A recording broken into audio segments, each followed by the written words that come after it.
அன்னைக்கு நடந்த கலவரத்துல முடிக்க வேண்டிய ரிச்சுவல்ஸை ஒழுங்கா முடிச்சிருக்க மாட்டாங்க. ஸோ அவனை வச்சு திரும்ப ப்ளே பண்ணி அந்த ரிச்சுவல்ஸை ஒழுங்கா முடிச்சா இந்த ப்ராப்ளம் எல்லாம் சரியாகிடும்னு மியா நம்புறா. ஆனா அதுவும் ஒர்க் ஆகல. ரிலேட ஆத்மா அவன் உடம்புலயே இல்லைன்னு புரிஞ்சுக்கிட்ட மியா திரும்ப அந்த கேமை விளையாடி ரிலேவை கான்டாக்ட் பண்ணலாம் ட்ரை பண்றா. அவன் அந்த கேமை விளையாடும் போது ரிலேக்கு பதிலா இன்னொரு சின்ன பொண்ணு வாரா. ஆனா மியா அந்த சான்ஸே விடாம ரிலே எங்க இருக்கான்னு அந்த சின்ன பொண்ணு கிட்ட கேட்க அந்த சின்ன பொண்ணு மியாவை ஒரு உலகத்துக்கு கூட்டிட்டு போறா. அங்க ரிலே ரொம்ப கொடுமை அனுபவிக்கிற மாதிரி இவளுக்கு தெரியுது. அதை பார்த்து ரொம்பவே கத்தி அழுது இனிமே ரிலேவை காப்பாற்றவே முடியாதுன்னு நினைச்சு பயங்கரமா அழுதுட்டு வீட்டுக்கு போறா. வீட்டுக்கு போன மியா பக்கத்துல அவங்க அம்மா ஆத்மா திரும்ப வந்து ரிலே ரொம்பவே பாவம், அந்த பையனை காப்பாத்தணும்னா அவனை கொன்னு என்கிட்ட அனுப்பு, நான் அவனை ரொம்பவே பத்திரமா பார்த்துக்கிறேன்னு சொல்றாங்க. இதை மியா நம்பாம இருக்க அவங்க ஒரு விஷயத்த சொல்றாங்க.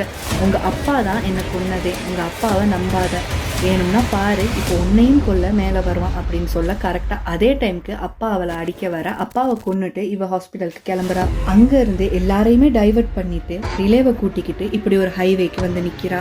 ஆனா ரிலேவை கொல்றதுக்கு பதிலா இவளே அங்கிருந்து குதிச்சு செத்து போறா. மியா அவளோட உயிரை கொடுத்ததுனால அந்த பேய் ரிலேவை விட்டு வெளியே வந்துடுது. நெக்ஸ்ட் சீன்ல அதே கையை வச்சு இன்னொரு பசங்க ரேண்டமா ஒரு பேயை கூப்பிட ஹீரோயின் அங்க போறாங்க. இந்த கேம் அப்படியே கண்டினியூ தான் ஆகுது.